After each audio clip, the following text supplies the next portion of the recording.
സംസ്ഥാനത്ത് സൂര്യാതപമേറ്റ് ഒരു മരണം. തിരുവനന്തപുരം വർക്കല സ്വദേശി ഷൈനാണ് മരിച്ചത്. തിരുവനന്തപുരം മെഡിക്കൽ കോളേജ് ആശുപത്രിയിൽ ചികിത്സയിലിരിക്കെയാണ് മരണം. അതേസമയം കണ്ണൂരിലും പാലക്കാടും 12 വയസ്സുകാരനുൾപ്പെടെ 2 പേർക്ക് സൂര്യാതപമേറ്റു.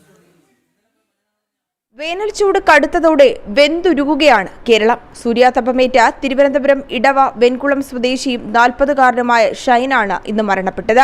ഈ മാസം 18-ന് ജോലിക്കിടെ കുഴഞ്ഞു വീഴുകയായിരുന്നു. ആദ്യം പാരിപ്പള്ളി മെഡിക്കൽ കോളേജ് ആശുപത്രിയിൽ പ്രവേശിപ്പിച്ച ഷൈനെ തിരുവനന്തപുരം മെഡിക്കൽ കോളേജ് ആശുപത്രിയിലേക്ക് മാറ്റുകയായിരുന്നു. ചികിത്സയിലിരിക്കവെയാണ് ഇന്ന് പുലർച്ചെയോടെ മരണപ്പെട്ടത്. അതേസമയം കണ്ണൂരും പാലക്കാടും 2 പേർക്ക് സൂര്യാതപമേറ്റു. കണ്ണൂർ ഉള്ളിക്കൽ യുവാവിനാണ് സൂര്യാതപമേറ്റത്. കാഞ്ഞിരക്കൊല്ലി സ്വദേശി അബിൻദാസാണ് വീട്ടിലേക്കുള്ള കുടിവെള്ള പൈപ്പ് ലൈൻ നന്നാക്കുന്നതിനിടെ പൊള്ളലേൽക്കേണ്ടി വന്നത്. ഇയാൾ പ്രാഥമിക ആരോഗ്യ കേന്ദ്രത്തിൽ ചികിത്സ തേടി. പാലക്കാട് പെരുവമ്പിൽ 12 വയസ്സുകാരൻ ദീക്ഷിതിനാണ് പൊള്ളലേറ്റത്. കഴിഞ്ഞ ആഴ്ച പുറത്ത് കളിക്കാനിറങ്ങിയപ്പോൾ മുതൽ ബുദ്ധിമുട്ടുണ്ടായിരുന്നു. കഴിഞ്ഞ ദിവസം ആശുപത്രിയിൽ കാണിച്ചപ്പോഴാണ് സൂര്യാതപമെന്ന് സ്ഥിരീകരിച്ചത്. കുട്ടിയുടെ കഴുത്തിനു ചുറ്റുമാണ് പൊള്ളലേറ്റത്. വരും ദിവസങ്ങളിലും ചൂട് കൂടുമെന്ന മുന്നറിയിപ്പാണ് നൽകുന്നത്. ഈ സാഹചര്യത്തിൽ ആരോഗ്യവകുപ്പ് നൽകിയ നിർദ്ദേശങ്ങൾ പാലിക്കണമെന്നാണ് അറിയിപ്പുള്ളത്. ജനം, തിരുവനന്തപുരം.